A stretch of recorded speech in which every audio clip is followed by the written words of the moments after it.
What's up and welcome back to the Kind of Funny Games cast. As always, I'm Tim Geddes, joined by the Nitro Rifle himself, Andy Cortez. The debonair in Times Square or something like that. Somebody tweeted at me a catchphrase. I couldn't remember what it was, though, Tim. Couldn't remember. That is too fucking good. Looking debonair in Times Square or something like that. That's what it was. I love it. Andy, I'm not quite done with you. I want to introduce everybody, but then I have some things I want to talk to you with one Andy Cortez. But before we get to that, of course, it's a sad day. A beautiful, beautiful sad day. We got sad boy himself, Barrett Courtney. Oh, I was like, what is this? Hello. Hi, I am here. Yeah, very exciting, very exciting. And rounding out this crew for what must be the very first time these four gentlemen are together. Of course, we have GameSpot's own Samor Hussein. Hi, thank you for having me. Excited to be here. So Greg's not here, whole baby thing. He's not going to be here for the next couple months. But Blessing straight up lost his voice. Snakes must have got him there too, so that's why Blessing is not here today. But they spit venom into his throat directly. Into the throat snakes. Those throat snakes. Oh God, I don't like that. I don't like throat snakes at all. But you know what I do like? This show, the Kind of Funny Games cast that happens each and every week right here on youtube.com/kindoffunnygames. If you want to get it as a video, you just go there, or roosterteeth.com. But if you want to get it as a podcast, search your favorite podcast service for Kind of Funny Games cast, and we'll be right there for you. If you wanted to get the show ad-free, if you wanted to watch it live as we record it, and if you want the exclusive post-show, you got to go to patreon.com/kindoffunnygames, just like our Patreon producers, Pranksy, Tyler Ross, Delaney Twinning, Julian the Gluten-Free Gamer, Alex J. Sandoval, Techie Haas, James Hastings, and Casey Andrew have all done. But if you don't have any bucks to toss our way, that's okay. You're out there buying video games all the time. I see you. I hear about it. And if you're doing that on the Epic Game Store, make sure you're using our Epic creator code, Kind of Funny, and it'll help support us without costing you anything extra. So that is very, very cool. Thank you guys all for the support so far. It has been awesome to see. Moving on from all of that, we are brought to you by Upstart Honey and Chime, but I will tell you about that later. For now, I want to talk to Andy Cortez because we're going to talk about Metroid Dread and his thoughts on that later in the show. Back 4 Blood's just coming out. Sorry, that's the hotness I want to get at. But I just want to congratulate you. Not only are you looking debonair in Times Square, this weekend you were on the front page of twitch.tv repping Hispanic Heritage Month. And last I saw, you had like 14,000 people watching you play Metroid Dread. And you were fucking killing it. Last week I gave you the shout out saying I'm proud for the Times Square thing. I'm even more proud of this because you had a captive audience of 14,000 and you entertained the living fuck out of them. So round of applause. Thank you, homie. I appreciate it, man. You peaked at like 16 or something like that eventually. Right? Crazy. We hit like 17 something by the end of it. And the coolest thing was obviously you're on the front page for a limited amount of time. And then when that time is off, you are taken off. But even after the front page is taken away, I average around 250 to 3 something viewers nowadays. And even when the front page is taken off, there was still like 2K around, which was really, really cool. Oh, yeah, it was a blast. I think I was watching, and my favorite thing is Tim said, like, oh, you were killing it while playing the game. And my prevailing memory of that stream was Andy waiting with his blaster for an Emmy to appear from the distance. And then it drops down right in front of him. He goes, ah! And he falls off his chair. And I was like, that's a TikTok moment right there. It made no sense. Where did that Emmy go? Good. Where did it go? My favorite moment was when we were convincing 14,000 people in chat that Tamor wasn't a real gamer. That was my favorite moment. Wow. I hate to see it. Wow, you know what? wow. It's true. It happens. It's so funny to me that like my entire job and most of my life at this point is hanging out with you guys in some form, having these conversations about games, playing games with you, watching Twitch streams, all that stuff. But for some reason, there's this thrill that I get when it's an unexpected, uncalendared, unplanned moment where I come across something. And an example of what I'm saying here is I was watching Andy stream. He didn't know I was watching. I was just randomly popping in and just trying to support. And then he mentioned my name. He was like, oh, this is what Tim Geddes was talking about on the Gamescast. And I like had like a freak out moment where I was like, he said my name. Like, that's so cool. I don't even know if that was the moment, but I feel like there was 9 of those moments where I said, this is where Tim said he got stuck. And that happened about 10 other times later on that night. Yeah, I did tell you it's going to happen a lot, and it does. Oh, it happens right up until the end of the game. Like, I was playing it the other day, and I was like, Why am I stuck again? Yeah. We'll get into Now, Metroid. Tim, We'll talk about that later. Sorry, go for it, Andy. but I was just going to say, you wanted to quickly kind of tease some future Yep. talks that we're going to have. Yeah. Yeah. So now that we're moving out of the Andy Cortez praise, but you guys let him know in the comments how Thank much you, you love him. everybody. Moving on a little bit more from that, Battlefield 2042. Maybe not so much praise needed to be thrown that way, but we're not talking about it on this show. That is going to be saved for the Kind of Funny Xcast later this week, where we're going to have Mike with Paris this week. Correct? With Paris Lilly and Andy. Can we confirm things? Oh, yeah. I'll be hopping on for sure. And Andy Cortez will be hopping on to give all of his latest thoughts on Battlefield 2042 and where it ranks in this very, very busy of fall first-person shooters.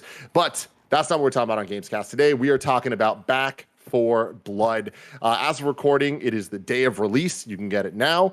We did a stream of it where Andy, Nick, and Mike were playing along with Kevin. It looked like they were having a blast. I want to get your thoughts. Let's start with you, Andy Cortez.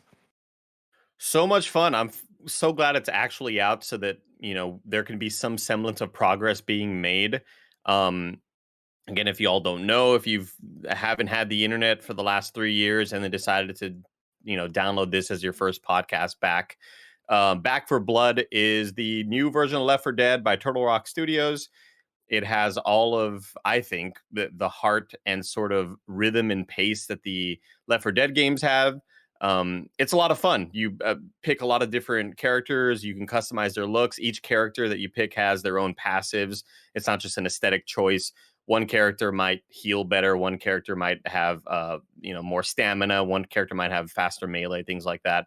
One kind of key issue, or not key issue, but key point with Back 4 Blood is that they have this thing called the card system. And whenever you are progressing through the game, you are unlocking points to then go buy from a station, and you can unlock new cards for your deck. And you're essentially building a deck of 15 cards. And the decks all range from, you can kind of build the deck how you want. At this point, I'm just kind of like putting whatever I've gotten there because we're so early. But again, the decks can be, you find more money on the ground, or you are a more efficient healer. It's all sort of little passive upgrades, but you can kind of build decks to be like, well, if I'm playing with these 3 jabronis and they're not going to be too great at the game, maybe I spec a really, really high offensive deck where it's like, extra headshot bonus damage, all sorts of stuff like that. You can kind of customize however you want. You can make a bunch of different decks to make each experience feel new and brand new. And I think that's what's really unique about it. We had a lot of fun today. This is a game we've been looking forward to for a long time, and we've played every beta and alpha that there is, and it's finally here, and now progress can be made, and we can kind of save everything. Crossplay is fantastic. Kevin hopped in from his Xbox when we were all on PC, and it's a blast so far, and I'm really happy that it's kind of turned out to be the game that we were hoping for. It also performs a lot better than it did during some of the betas and alphas. I feel like I was getting a lot of frame drops and just CPU usage and GPU usage was just kind of through the roof. But now I feel like it's running really, really well. Granted, I have a really good graphics card and stuff, but it's still performing like I think it should now. Tam or Barrett, have either of you been able to play at all? Andy, would you describe it as a cheap copy of Left 4 Dead? Because KFC Gaming did. And then Turtle Rock hit back with the most brutal, the most savage retaliation I have ever seen. In reply to KFC Gaming, it said 11 herbs and spices and still no taste. It's fantastic. Which is just good. savage. I'm not one for like massive internet drama, but this is like this is the best internet beef, and I'm all in on it. I'm always up for some corporation on corporation crime, which is like. It's also weird because Turtle Rock made Left 4 Dead. It's such a weird. That's the funny thing, where it's like I feel like KFC Gaming may not really understand the history there and like where that talent eventually went, because it's like because it's KFC Gaming. They don't fully understand, dive deep into like who's making what and stuff like that. I just like seeing that tweet before Turtle Rock hit back, I was like, it's the same people making it, you dipshits. Come on. There's Who even is KFC Gaming? Yeah, in this KFC world? Gaming's like 4 employees, 1 intern on social just took the biggest L of the week, and it's like just sitting at home right now. I thought Brian Altano had a good look at it, like, oh yeah, they're just kind of They're just a marketing firm from some place that has nothing to do with KFC, kind of running the social page. I mean, I kind of love it because it's KFC Gaming. Their bio is just finger clicking good. They were involved in like the Dream Daddy kind of KFC game that they made, right? Like, which was That's like right. a visual novel with the Colonel in it. Date the Colonel. Yeah. It's chicken. Can you actually date him? I don't know if that was ever confirmed. Or not. I don't know. You can do it. I modded it though. I figured out a way. Oh, okay. Tam and Barrett, have you all played it? Yeah, played so it I've been all? playing it. I've been playing a bunch of it. And like fundamentally, like I know everyone says this and it's cliche at this point, but like you can make even the worst games fun by playing with people that you like. I think the surprise, not the surprise, but it's better when the game you're playing is actually pretty decent. Which is what Back 4 Blood really is. It feels a lot like Left 4 Dead. When you play it with a bunch of folks that you know, as Andy did, like it just elevates the experience.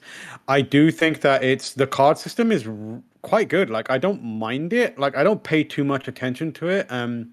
It does feel like it's slightly unnecessary at times, but also it's just enough of a twist on the formula to kind of both distinguish it from Left 4 Dead, but also keep you engaged in the moment to moment in between the actual like shooting, add a strategy layer to it, which I kind of like. But I will say it's got some rough edges and it's missing some of that polish of Left 4 Dead. And it kind of makes sense because that's what I imagine where Valve stepped in and were like, we're going to spit shine this bad boy. And that's what we got. So there are things that happen here and there that are weird and kind of odd. And there's some decisions that are kind of really annoying. My current most annoying one is that you can turn off friendly fire. And you can also get a kind of card that if you're crouched, eliminates friendly fire. You don't take it or receive it. However, if you've got it off by default, when you shoot the enemy, your teammate, if you shoot your teammate, the teammate still reacts as if they're being shot for real. They're like, oh, don't shoot me. I thought you knew how to shoot a gun or some shit like that. Yeah. And on your screen, it will also show you the hit indicator where it came from. So like all that's happening is they turn the damage off, but every bit of feedback that and that's just a rough edge that someone in testing or design should have gone, maybe we shouldn't do that. And it's just in there for some reason. And it's something that can be patched out later. And I feel like that kind of exemplifies what this game is. It's solid. It's fun. It's just got a bunch of things that needs to be patched out. There's like a bug that one of the people, Krupa at RKG, Daniel Krupa, had where for some reason his audio cut all the way out and you had to quit out of the game. I had a moment where all the sounds of gunfire just vanished. Oh, and it was yeah. so weird. Like polish wise, we were playing today, and there one unfortunate thing is that there's a lot of DMCA music in there. There is a moment that is trying to sort of mirror the Shaun of the Dead bar fight scene with the music. There's a lot of different music that plays though, and you essentially have to turn on the jukebox to draw people towards you so that other people can get back to safety or whatever. Just random NPCs that you don't really see or anything like that. That's really cool. It's really cool, and it plays like three. Like so far, we got the Ace of Spades, which is pretty sick. Yeah, and a couple of other songs played. The unfortunate thing, though, was that we ran into a bug where we failed the mission the first time. The second time, I could hear the music, and it was super low for everybody else. And then at one point, we turned off the jukebox, turned it back on, and then it worked for everybody. The music kicked back in. But again, the issue with DMCA stuff is that there's no way to turn it off. There's no way to turn off, like a lot of games offer streamer-friendly mode. And that's one thing that I hope maybe gets fixed. Just add in some royalty-free music and let's check that box or whatever. I keep running to. Are you playing on PC, Tim? No, I was playing on PS5. Sorry. Wow. PC gaming. PC gaming. Yeah, I just got my PC back, and I just remember that I've got a 3090 in there, and the only thing I played on it is Loop Hero, so I could probably put that thing to use. I kept running into an issue that I brought up on stream where whenever if I go into my settings. It's got two modes. It's got windowed and it's got borderless full screen. And when I go into my settings, it immediately my Windows bar will pop up and the game shifts down. And it won't go away unless I go back into windowed and then back into borderless full screen. Then it'll full screen again. And that's just some weird kind of nuisance that always pops up if I ever want to go dig into the settings. I agree with you though, Tam. I don't think it's this 10 out of 10 game, but I think it's so solid that, again, playing with friends, like we've had a lot of fun playing shitty games with friends. And this game, I think it is way more than solid enough to feel good. And I think as you keep on unlocking the cards, Tam, you will feel like it makes more of a difference because early on, I agree. It doesn't feel like it's make or break. Like, oh, I didn't get that card. Who cares? We'll probably still win anyway. But if you want to play on if you want to, what I assume is play on higher difficulties, the more you unlock cards, they do have their own rarities to them. And you will start to unlock like the blue and the purple cards. And I feel like those, if you stack them and strategize a deck that is like super offensive focused, where it's like crazy amount of headshot multipliers and all that stuff, I feel like that meta game is enough for me to kind of feel satisfied. I think there's a place for this game in like the long term or mid to long term. Like it feels like, because Turtle Rock, they did Left 4 Dead and everyone was like, this is amazing. They did the second one, people were like, this is amazing also. And then they were like, all right, we're going to go and kind of mix up the formula and try and make something cool, take it in a new direction and kind of innovate on it. And they did Evolve and everyone was like, this is not amazing. Please do not do this. And that kind of spoke, I think the message that sent was like, the thing that you were making is good enough, just keep making that. And the funny thing is, like, in the time between Evolve and Back 4 Blood, there's only been a couple of games that really tried. I think Vermintide's one of them. But like nothing's come close to like the matching that. So they kind of walked back into a field where it was only them, and that's very lucky for them. Like I'm surprised more companies didn't try and ape that. And at the same time, like it's solid enough, like Andy said, that they could keep building on this and keep like introducing new campaigns going forward. It's not built like a games as a service, like lifestyle game, but there's enough of the framework and the underlying like foundation for them that like, I reckon they're like 2 patches away from making it like really well polished. And then from that point on, they can treat it like a platform where it's just like new stories are constantly coming out, new campaigns, you know, let's look at a different part of the world or that kind of thing. They could very easily build it into something bigger than it currently is, and I hope that they do approach it like that, and I hope that they're given enough support to get it there. Do you think that that is the future of Back 4 Blood? Like, I know it's launch day, so it's still really early, but do you think that they'll make enough patches to fix the simple things, have some type of roadmap? And then my second question with that is, do you think with those fixes and patches that Back 4 Blood can find a place in kind of just gaming, like in the same way that now we have these battle royales that kind of compete with each other, but then Overwatch is still there? Do you think this could be like a new pillar for it? I think they can. I think the interesting thing about Left 4 Dead was they kind of, the content dropped off, but the community carried on for a long time, and they were sustained by mods and that kind of stuff. And like mods definitely changed the experience in a big way, but fundamentally those people stuck around because they had an attachment to that gameplay style, right? It was just the new content dried up because Valve cut ties or like Turtle Rock moved on, etc., etc. So past experience says that there is longevity in the thirst for that kind of gameplay, and I feel like given the investment in there, and it makes business sense for them to carry on building on what they've got. They've got a good foundation here, and also we live in a world where the business models exist to not necessitate, but like encourage that. Like they could very much a month, 2-3 months down the line. I mean, it's on Game Pass, I believe. Am I right in saying that? It's on Game Pass, right? Yeah, it's on Game Pass. Chuck it on that, give it away on PlayStation Network, and then you just sell new campaigns every now and then. And if it cycles out of Game Pass, when you've gotten enough, a big campaign coming back out, put it back in Game Pass, people will check it out or maybe even buy it. And I feel like they could. I hope it would seem wasteful for them to one and done this, because it would be weird for them to bring it back, this specific concept back in the way that it exists with the cards, and then just be like, okay, cool, everyone, see you later, bye, and then move on. It feels like a lot of the potential is in continuing to support it and making it a platform and polishing the things that are like small rough edges that people are bumping up against. Andy, do you see yourself playing this game? Like if those things were to happen, let's say February 2022, is there a chance you're still playing this game?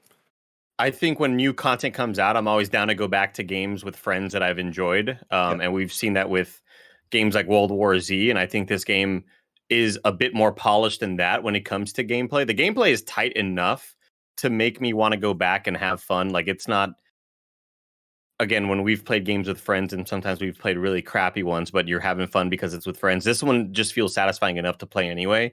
Like if we're adding in new cleaners, which is what they call like the human characters, if we're adding in new cleaners or adding in new cards, like Tam is already mentioning, adding new story campaigns, absolutely. Like I've played through these intro levels so many damn times throughout all of the alphas, throughout all of our streams, and then our personal streams offline or whatever, after work hours. I've played through this shit so many damn times and I still have fun. So like, absolutely. I plan on continuing doing it. The great thing about today's stream though, was like, we actually hit uncharted territory with levels that we hadn't played in before. And that was so much fun. It was so cool to kind of like, oh, I haven't seen this area before. What the hell is going to happen here? And it was really surprising and cool. Was the jukebox thing something you've experienced before? No. That's awesome. Man, I need to go find that clip. You can go find it, youtube.com/kindoffunnyplays. If I was working at Turtle Rock, or it's 2K that publishes it, isn't it?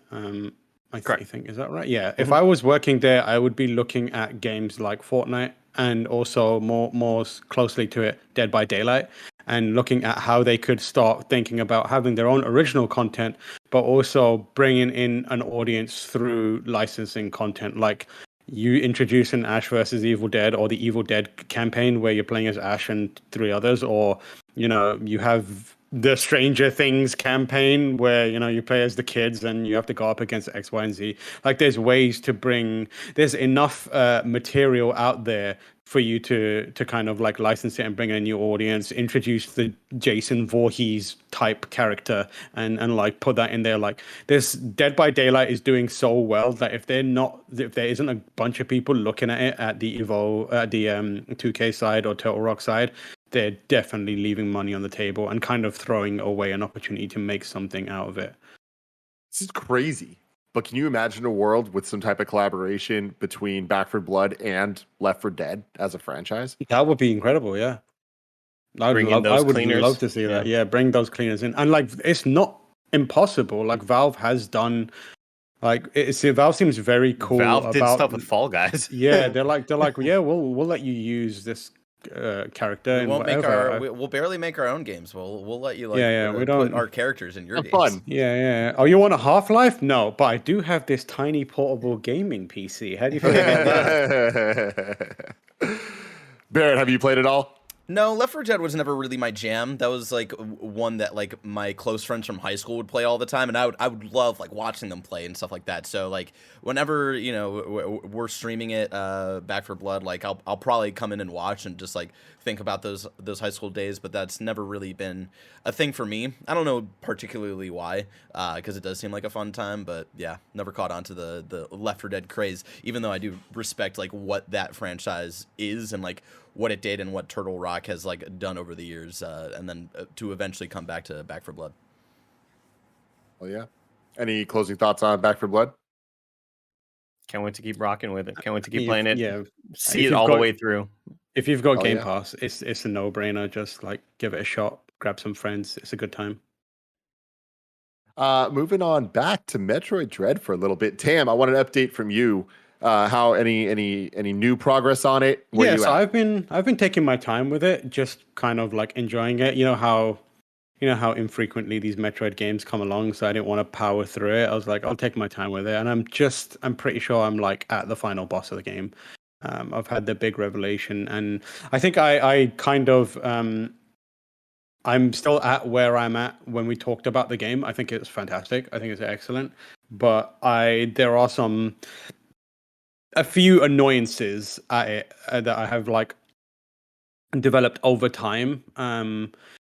I think that it is a lot of the discussion has been around its difficulty, and I think that it can be a difficult game, but I also think that it can be pretty cheap at times. I found it to be in a way where I was like just indignant about when certain moves, the way they hit. Like there's that one enemy type, I don't want to say what it is, but you have one-on-ones against this type of enemy multiple times, and they have this one specific red move that kind of like they do. I know Tim and Barrett is in, you're nodding your head, so I assume you know it. Oh, yeah. The hitbox on that shit is just unbelievable. It's unacceptable. Like it is so bad because like it's not only goes through like objects, but it's also like very vertical also. Yeah, exactly. You It's think very you've built vertical. and kind of past the area of it, and you rarely ever are. Yeah, you never feel like you're past it, and it's just really like stuff like that will happen, and then there's like certain other enemies that are kind of cheap and annoying, but it's one of those things where you're like, okay, fool me once, fool me twice, third time you'll be fine, if not you're descendant of George Bush, unlucky, but like going into other parts of it is like there's certain things that kind of irk me still. I stand by my music thing where I talked about it on our discussion previously. I think the music's not good. And like I'm even more confident about my opinion of that because there are moments when, like Tim, we talked about this straight after. There's a moment where Samus's theme kicks in, and it is like it immediately like I felt chills, and I felt like there's another moment where it plays music, redone music from Super Metroid, and when that kicked in, I was like, I was about to cry. I was like, this is so Straight good. up. It's And special, man. And then you go back to the that stuff, and you're like, this is bad. Like, why is none of this good? Like, I forget that it's even in there, and it's just annoying at times, certain of it. So there's nothing in this game that really stuck out to me as like really good musically. There's not a single track on this original track, not based on a thing that I would go to YouTube to search out and find, which is a shame because I listen to the Prime soundtrack still. I listen to the Super Metroid soundtrack still. I listen to the Fusion soundtrack still, and it's just like it's slightly disappointing to me that I don't have a new selection of Metroid songs to listen to, if you know what I mean. And the other thing that I kind of wanted to, it sticks with me is one thing I really love actually is there's how do I talk about this without it spoiling anything? There's a language in this game that has been created for it, and I really love languages. Like there's something about like I study Japanese, and there's certain languages that I just really love hearing. And there's a cutscene in which you're interacting with a character and they're speaking a different language. And I watched that cutscene about 7 times just because I love the way it sounded and the way the voices. Great, so man. I really want to like just hit up Nintendo. I watched that cutscene 7 times, mainly because of the fight. You died. Yeah. I died several times. But I do agree with you. Like it was weird to have like. For so long in that game, right, where you're like all you're really talking to is like Adam when you're uploading information, and then it was like weird to like actually have like a dialogue with another character. I was like, oh, this is so like weird and different.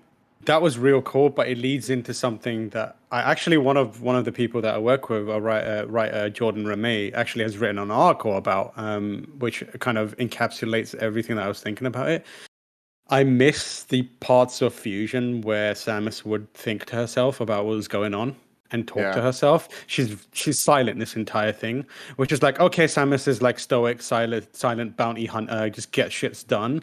But like that is okay for the first few games. In this games, there are like profound revelations about Samus and her history and her future and that kind of stuff. I don't want to spoil it, but like the entire time that's happening, she's just like dead silent the entire time, and you're like, this is life-changing stuff, Samus Aran. Like, what's going on? What are you thinking? And it kind of made me think about the characterization, because on the one hand, they did really well in her like non-verbal stuff, where she's got a lot of like confidence to her, and she behaves like a bounty hunter, and like the way she moves and the way she reacts is so good. And you get a lot of characterization and from that, but then there are moments where I was like, this cool sequence where, you know, like you're using the fast travel, going through an elevator. In Fusion, you had that, but you also had like her talking about what had just happened, and she had like humanity there, and I miss that a lot, and I wish that they had that in this. So there are definitely narrative successes and narrative triumphs in this game that I really respect and I really enjoy, but I think there's characterization failures that are quite significant, and I wish, and it's weird because like I realize that what I'm saying is Samus Aran is behaving the way Samus Aran has always behaved, which is like a weird thing to criticize, but I'm also like, she shouldn't technically be behaving like that anymore. She does speak, in other games. Other So, M. like, yeah, Other M is perhaps like too far out on the other side. But I mean, she's but like, it is canon to the it's storyline. canon. It's canon to the storyline. I wish they had found a better way to give her voice and let her be that person a bit more. But otherwise, yeah, I mean, like that cheap bosses aside, like I had a fantastic time with it. I'm so glad that it's out, and I'm hoping that it continues to do well, because that gives me hope that Nintendo will invest further in it. We've got Prime coming, and then I hope that they look at it and they're like, oh, people really care about this Metroid shit. Let's get it done. Let's do more of this stuff. Yeah, absolutely. I beat it, and I loved the final hours of the game. For definitely my favorite of the whole game. And I love the way that it kind of builds up from that enemy that you're referencing, that kind of you see a couple times throughout the game, or at least that enemy type. I really, really enjoyed that type of gameplay with those bosses, and it does get very hard. The final boss is ridiculous with the amount of phases it has and the amount of things you need to kind of like deal with. But I like that type of gameplay. I mean, it goes back to like things like Cuphead that really kind of vibe with me, of the you need to learn the pattern. It's really old school and it's going to beat the shit out of you. But what I like about Metroid Dread specifically is a lot of it is up to the exploration. And when you're getting your ass kicked by a boss, you can just keep doing it over and over and over to beat it, or you can go explore a little bit more, get some more missiles, get some more energy levels up. So when you do the boss, it's that much easier. And that was something that was really rewarding to me, where I was getting my ass kicked by the final boss, like, if I'm being honest, probably like 8 times in a row.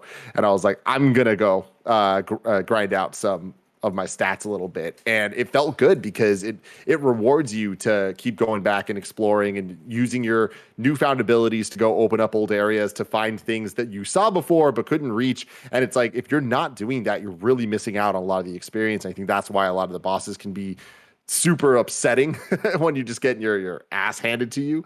But yeah, I think that there are enough narrative moments that are so incredibly well done. And like, I can't believe they made some of the choices they did. It's so rewarding. But Tam, I think you're absolutely right that there was a missed opportunity. Now that I beat it, now that I've seen it all, for Samus's character to kind of have more of a voice, and I don't even necessarily mean it needing to be literal, but like just having something to say that would match how amazingly well animated and how much emotion you get from her actions and how much you've seen her grow throughout the different games. But from a gameplay perspective, one thing that towards the end I was a little let down about is the shift away from the melee combat. Like, I feel like about halfway through the game, it just hits a point that the counter is very much just a quick time event trigger. And it's less of an active kind of like dance with the enemies that it feels like more in the beginning. Yeah. And I kind of wish that they had done a little bit more of it, because that was one of my biggest criticisms of Samus Returns on the 3DS, was they implemented it. It made the game a lot easier, but it kind of didn't really feel like it was making you more mobile and like that you were in control of it. It was very quick timey. The first half of this game, I enjoyed it a lot more because the basic enemies, it felt more engaging. The bosses, it felt like pointed. But over time, especially when you start facing more similar bosses over and over and over, I'm like, all right, I get what I'm doing. And this kind of just feels like a rhythm game more than I'm actively interacting with what's happening. One of the situations that I'll talk about, I tweeted about this in vagaries, but I'll like describe it. There's a boss that is one of the most annoying design things I've encountered in a long time. And when I tweeted about it, everyone replied with like, this is how Souls games do it. So why are you complaining? I'm like, no, they don't do it like this. There's a boss that has like basically not 3 phases, but 3 different attacks, basically. And they're kind of like mini phases. You guys will know it. It's the, I don't want to say what the boss is actually. But like at one phase, it like puts its tendrils on each of the roofs, and you have to attack them. In that phase, and it's in between two other phases, where one's like you got to dodge some beams, and the other one's like you're just shooting at it and stuff like that. in that phase, it specifically requires you to do one thing. So it's like you need to shoot these things, but at the same time, it's attacking you with a special ability that hones in on you, and basically it does massive damage. So in that phase, I was like, I'm just going to focus on dodging in this phase because it takes just a bit too much time to attack properly, and I'll play it safe in this phase because I know I'm good at the other phases and I can recover health. So that was my strategy. I went into it. I was like, makes perfect sense. Don't risk anything. Play defensively in this part and then do the damage on the other parts. I did that shit for 3 hours later. 40 minutes. And when I'm talking 40 minutes, I'm talking I was wrecking that boss's shit for 40 minutes. Like, not taking damage, just absolutely destroying it. And then I snapped out of it and I was like, how long have I been doing this for? I do not and I was like, holy shit, what's going on? Why isn't this boss dying? And then I realized that in that second phase, you have to shoot the tendrils. Otherwise, the boss it does not progress. And then when I did it and did that, the boss took 30 seconds. Straight up. 30 seconds. Straight up. And I was like, that is one of the worst designed things I've seen in a long time. Note for the future. Yeah. Final boss, very similar. Very similar. That's all I'm going to say. Okay. Keep that in mind, everybody listening. People are like, oh, yeah, the Souls games do that. Or loads of games do that. I was like, no. Loads of games don't do that. Usually when there's something specific you can do, it doesn't push you to do something else at the same time. It places your focus in the thing, right? Like in a Souls boss, if you need to deliver a death blow, like the boss is on its knees and is not attacking you, and you're like, I can approach now and go for a viscera or something like that. In this, it's like attacking you at the same time, presenting the idea that defensive in this phase is optional and is a possibility. So like, it's just a weirdly bad designed boss fight that, if you're not careful, will take close to an hour and should take 30 seconds. And I was like, it's another one of those things where I'm like, oh god, this game could have been amazing if there weren't these small things that annoy me about it. Yeah, I agreed with Imran's tweet a couple days ago, just talking about the lack of visual feedback to the player.